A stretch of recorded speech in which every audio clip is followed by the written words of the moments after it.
drawing in oceanic travelers and predators that use the reef for cover. In the calm water between reef and land, beds of seagrass beckon green sea turtles.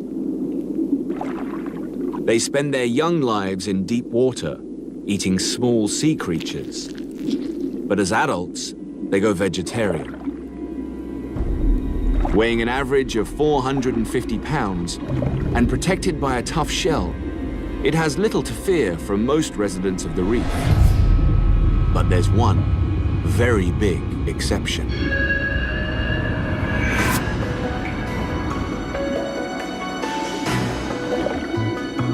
A tiger shark has a reputation for eating just about anything.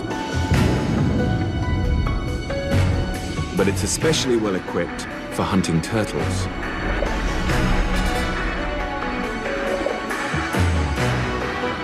As long as the turtle hugs the bottom, it's safe. But it has to surface to grab a breath.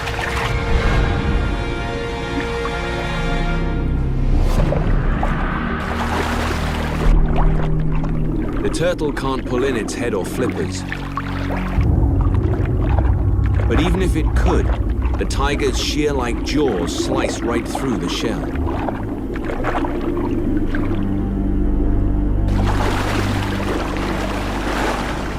Collisions like these are inevitable in a place where such a huge number of animals all come together. This single reef supports over 1,600 species of fish, 133 species of sharks and rays, 3,000 kinds of mollusks. Many creatures live their entire lives in or near the reef walls.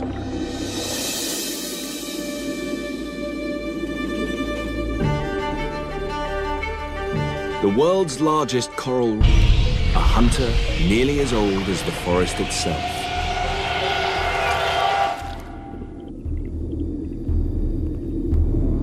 "17 feet long and half a ton is average size for a saltwater crocodile. They're the largest living reptile in the world. 80 million years ago, their ancestors began to prowl the murky fringes where land and water meet. They're so well suited to the job, their basic designs have changed very little since then. Eyes and nostrils sit high, just above the waterline. With all but the very top of its body submerged, it can take its time picking out a target.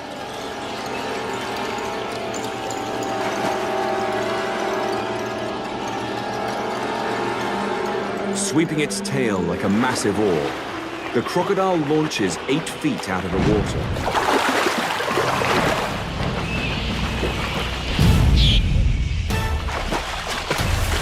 One of the strongest bites ever measured does the rest. Going airborne isn't the only boundary this predator can break. Even the coast is no limit. True to name, salties are more at home in salt water than any of their relatives, allowing them to hunt outside the brackish estuaries, venturing beyond the confines of the coast and into another world. More than 1 million square miles is desert. These challenging conditions demanded an animal that can easily cover distances like this in search of food and water. And the red kangaroo rose to meet the challenge. Kangaroos are the quintessential Aussie animal for 2 key reasons. They're marsupials, mammals that bring up their babies in pouches. And they're macropods, literally meaning long foot. They're not native to any other continent, but they rule this one. Those hind legs are an engineering marvel forged in the outback.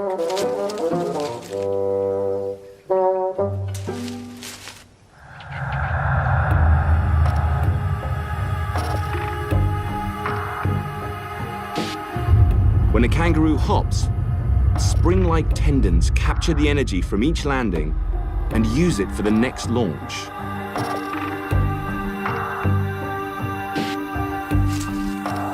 An equal-sized mammal running on 4 legs would have to spend about 30% more energy to cover the same ground. That efficiency is critical in a place where food and water can be a long way off.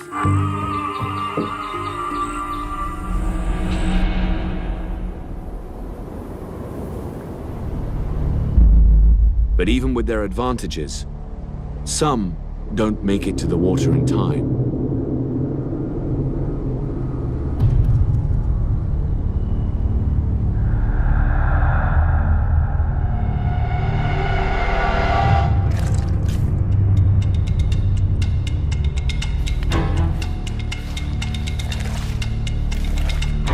A Parenti lizard has a different strategy, grabbing any opportunity it can, hunting live prey or sniffing out carrion with a snake-like tongue. It's over 6 feet long, the largest lizard in Australia. But even a small kangaroo will provide several meals.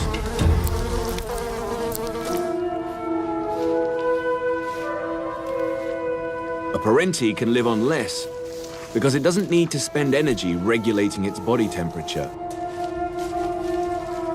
As the day heats up, it raises its body off the scorching sand to stay a bit cooler.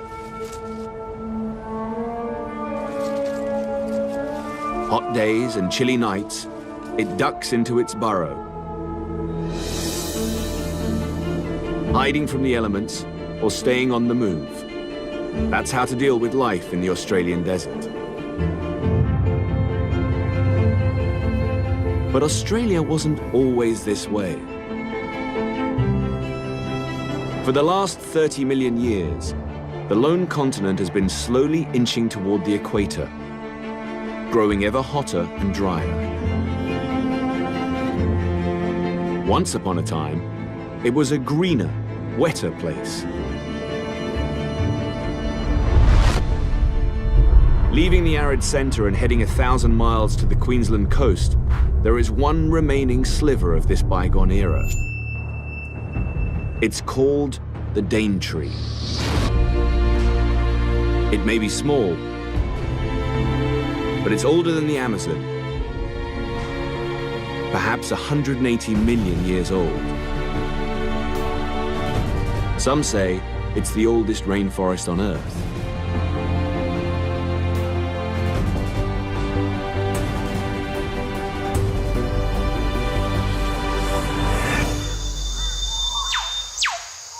Descending from the canopy is like stepping into a time machine.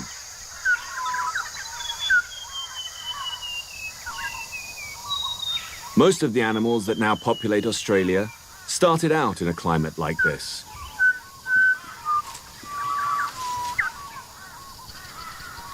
Some never left.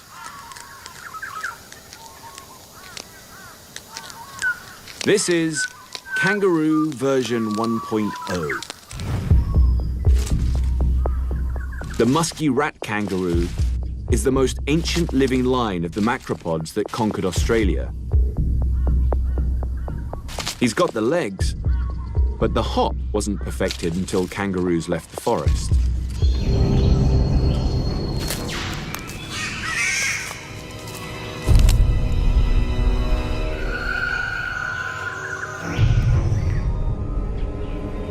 Other prehistoric animals really look the part. Flightless birds likely evolved from dinosaurs. They began gardening this forest around 65 million years ago. The cassowary is their direct descendant. It still can't fly, but it can find everything it needs on the forest floor.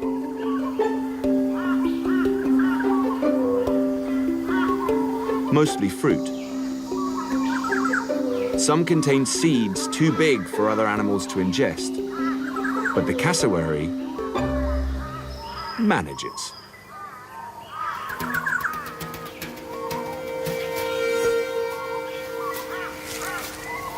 And that's good for the forest.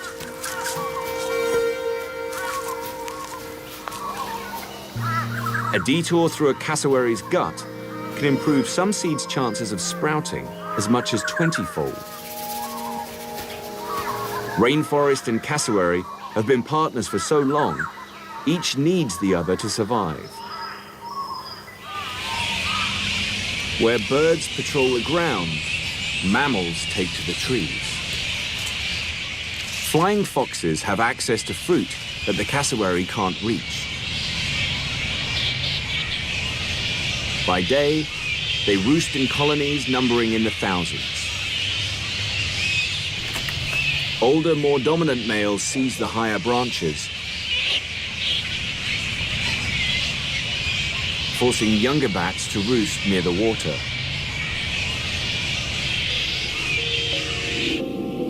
They have good reason to be so cautious.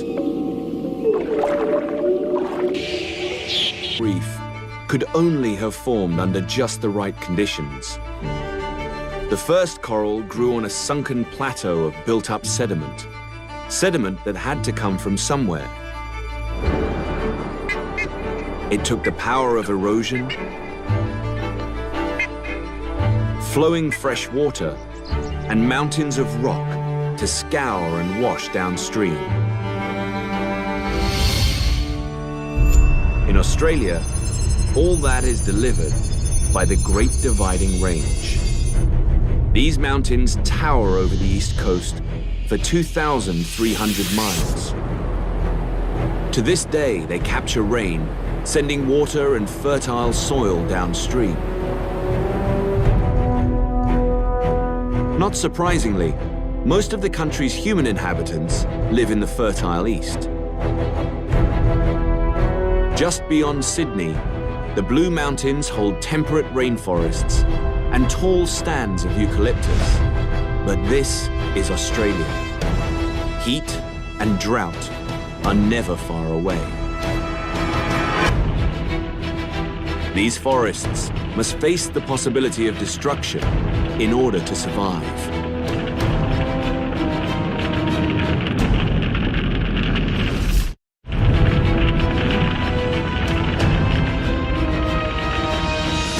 In New South Wales, the hills are ablaze. In a typical year, as much as 10% of Australia's forest goes up in flames. And this fire is especially intense because these trees are eucalyptus. They contain volatile oils that burn twice as hot as oak. A bushfire can rage at 1,800 degrees Fahrenheit, hot enough to melt glass.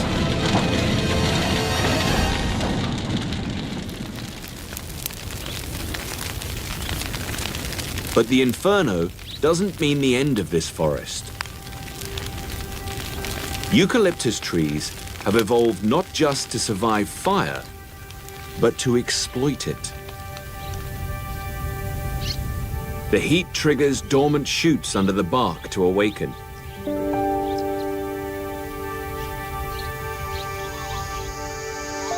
The trees burst back to life, while competing plants are thinned out.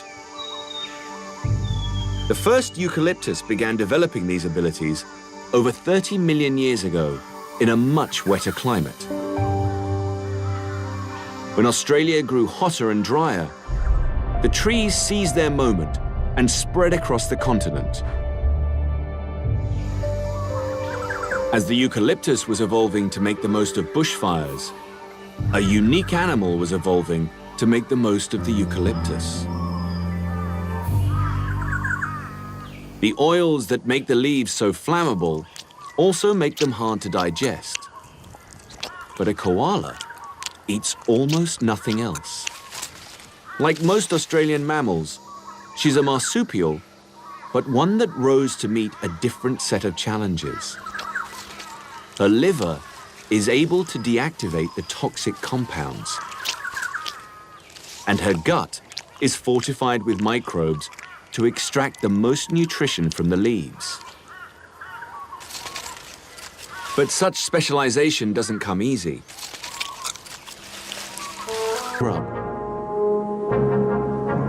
The highlands that send rain to the east rob the land to the west of its water. At least on the surface. Far below some of the world's driest land lies one of its biggest reservoirs. From the mountains to the arid center, Australia's Great Artesian Basin spans 656,000 square miles. The water flowing beneath it could fill all of North America's Great Lakes 2 times over, including a newcomer from a faraway land who happens to fit in a little too well. Everywhere there is desert, animals have found ways of adapting to the environment.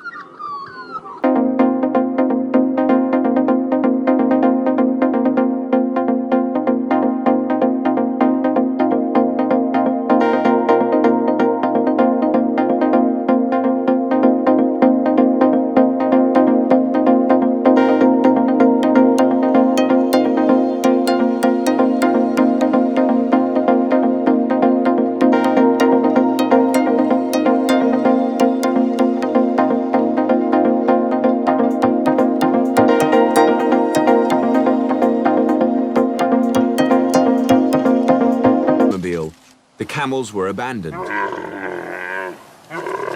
They were well equipped to take advantage of the situation. To keep out the sand, they've got double eyelashes and nostrils that can seal up tight. And of course, there's the famous ability to go without a drink, thanks in part to kidneys and to intestines that retain water. The hump actually has nothing to do with water conservation. It serves as fat storage for times when food is in short supply. For a dominant male, the goal is to look seductive to females and intimidating to other males. That's achieved in a few different ways.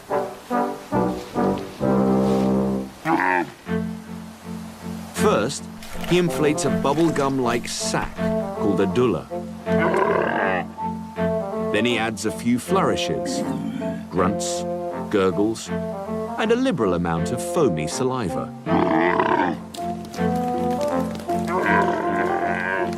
And if rivals don't back down, a good body check is always an option.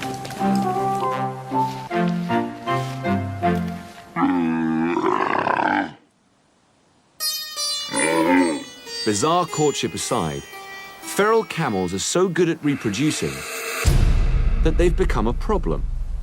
There are about 300,000 camels at last count, and without official population control, their numbers could double every 10 years.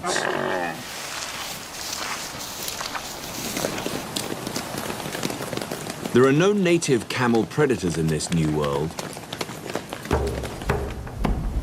but there is a voracious hunter of another kind.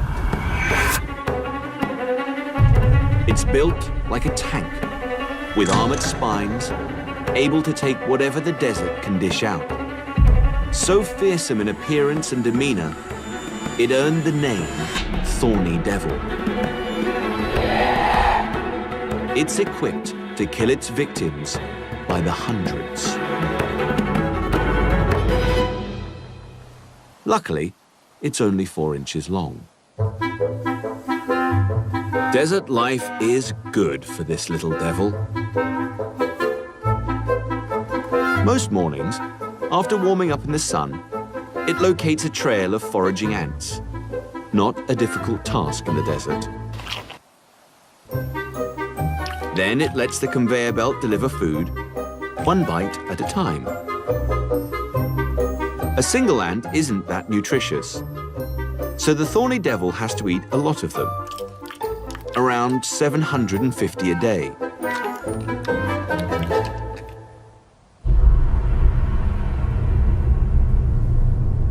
This sit-and-wait approach to eating works for drinking as well. Those thorny scales aren't just for protection. They're one of the most ingenious desert adaptations. Whenever the little devil encounters water, all it has to do is touch it. The scales on its body work on the capillary principle, channeling water through grooves towards its mouth, even against gravity. The lizard only has to get its feet wet to receive a sip of water. It may be one of the hardiest desert survivors on the planet. But in Australia, there are places too inhospitable even for devils. Such a place is less than 200 miles south of the Simpson Desert. At 50 feet below sea level, it's the lowest point on the continent. Kati Tanda, Lake Eyre. European settlers called it the Dead Heart. Once, this was a lush inland sea fed by rivers. From above, the channels of ancient waterways are still visible. As Australia drifted toward the tropics, the climate warmed and the rivers dried. Now, all that remains is 3,700 square miles of salt crust and sand, burning as hot as 120 degrees in the summer. In a year, Lake Eyre might only receive 5 inches of rain. But every so often, the past returns. Weather and geography conspire, and together awaken a sleeping giant.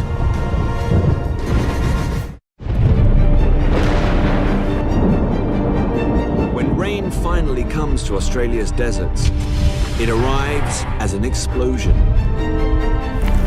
Minor floods can strike every few years. A few times a century, things get biblical.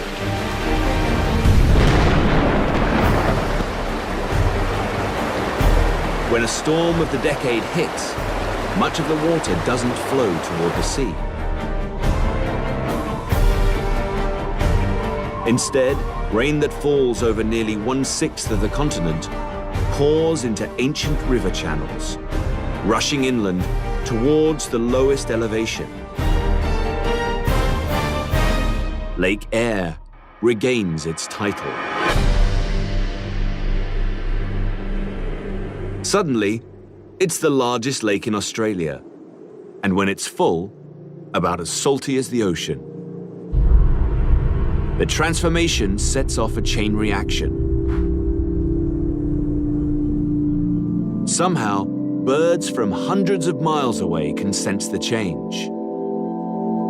Whether they can smell the water or are guided by some other force, no one knows. Corellas arrive by the thousands. Wedge-tailed eagles follow the promise of abundant prey. Australian pelicans from the coast seize the moment and launch a spontaneous festival of feasting and breeding. Strange as it may seem, there is suddenly plenty to eat. Hardyheads, perch, and other fish, flushed from upstream, have spawned and multiplied in a matter of days. The pelicans operate as a team, driving fish into shallow water, then scooping them up with the longest bill of any bird. They're not just eating for themselves.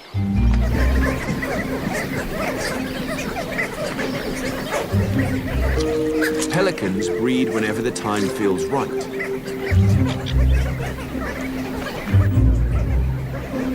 And already, the clock is ticking.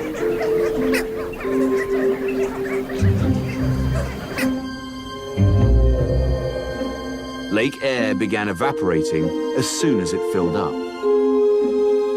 Over the next 2 years, the lake slowly vanishes.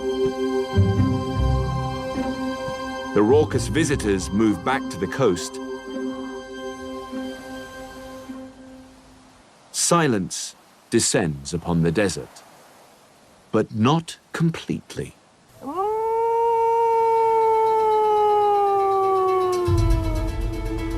Not all the opportunists have departed. One animal hangs on without any special adaptations, just brains and tenacity. The dingo has carved out a niche for itself, even in Australia's harshest places. But its presence here is controversial. DNA evidence confirms their ancestors were Asiatic wolves.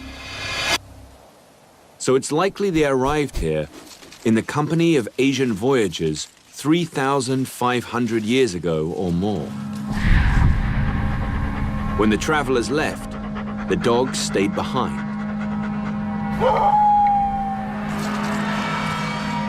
Australia's animals had faced marsupial carnivores, but they'd never seen anything like this. A versatile predator that can hunt alone or in packs.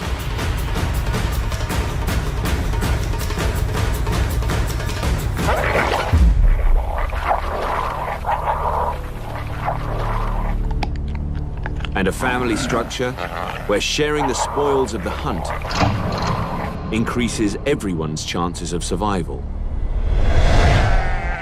When European settlers arrived, dingoes quickly adapted to a new source of prey. The temptation has been their undoing.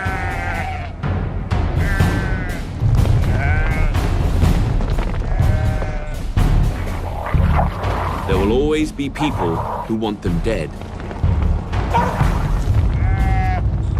or at least confined to the outback.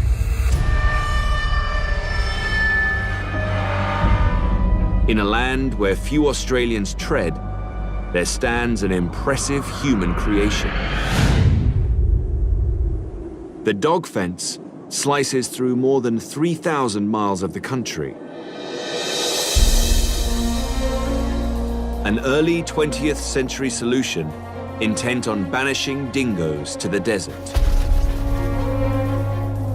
And heading west, it's desert for days. The colors change from the salt white of Lake Eyre to the iron oxide red of the Great Victoria Desert. It's the largest desert in Australia, 435 miles across. Beyond the Great Victoria, the southwest coast brings relief at last. The Stirling Range is cloaked in morning mist. Below the mountains lie heathlands and coastal dunes. In the sandy soil, wildflowers bloom. Western Australia boasts over 12,000 species of flowering plants, with the southwest being especially rich.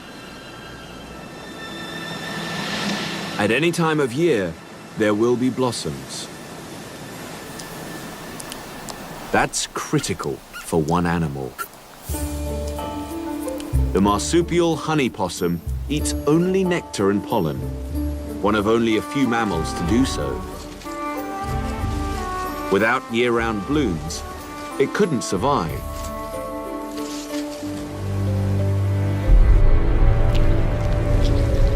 Its tongue is a specialized tool, outfitted with a brush-like surface to dip into flowers and scrape off the pollen. In return, honey possums pollinate the plants, just as a honeybee would.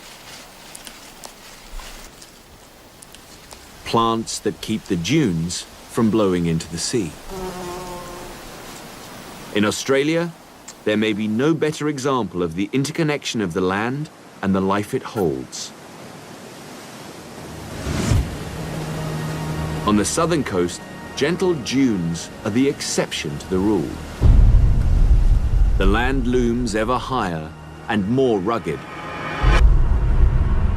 Heading back eastward, where the barren Nullarbor Plain is cut off in a long arch, it forms a broad open bay called the Great Australian Bight. One of Australia's most remote places is also one of its most dramatic. Bunder Cliffs plunge 300 feet down. Part of the longest stretch of coastal cliffs in the world. Beyond Land's End, a warm coastal current collides with cooler water from the Southern Ocean. When summer winds push the warm water offshore, a cold upwelling rises to replace it, whipping up banks of coastal fog and creating a sea rich in life. Fur seals live here year-round to take advantage of plentiful fish and squid. When they're not hunting, they stick close to rocky islands and coves, enjoying prime access to Australia's best surfing.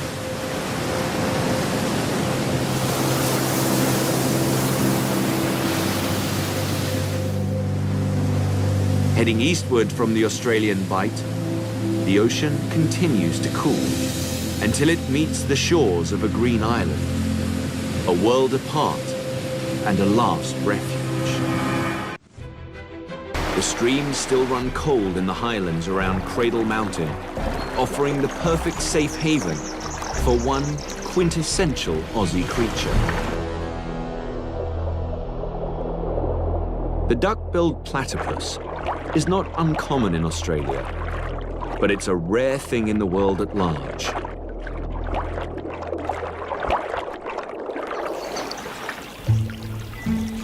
It's one of only two living types of monotreme, platypus and echidna, an ancient kind of mammal that lays eggs, only found in Australia and New Guinea. When the first platypus specimen was sent back to Europe, biologists checked it for stitches, convinced it was a hoax. It may look like an animal built out of spare parts, but the world's weirdest creature is no evolutionary mix-up. It's actually a highly evolved hunter.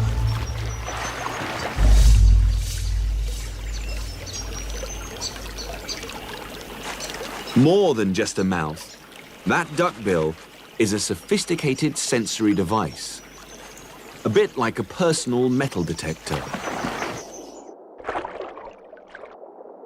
As the platypus hunts, electroreceptors on the bill pick up minute impulses from its prey. Tiny invertebrates hiding under the rocks and leaf litter. Some species of fish have this ability, but the platypus is the only mammal that can hunt underwater this way.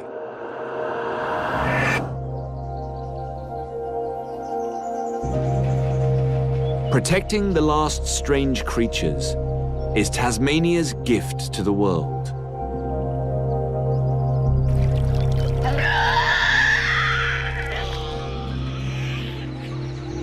The island is the only place where these screams still pierce the quiet of a wild forest. A female Tasmanian devil hones in on the unmistakable sound of her own kind. She follows her ears and knows, to the source of the noise. A dead wallaby has attracted a crowd. Sharing is not a Tassie devil's strong point. Their vocal threats are supposed to keep her off the carcass. But she gives as good as she gets, and then some.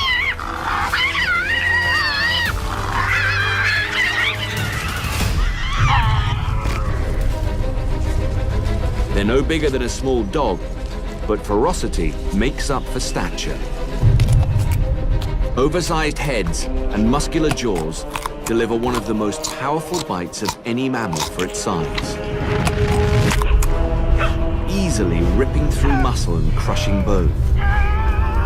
In just over an hour, 5 devils strip the carcass to nothing.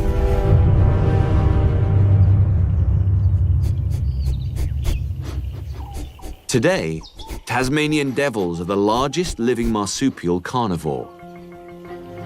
But now they're battling disease. So devils are being reintroduced to nearby islands to create separate populations. And plans are afoot to restore them to the mainland. The island isolation that once protected its creatures also leaves them vulnerable to sudden change. It's a story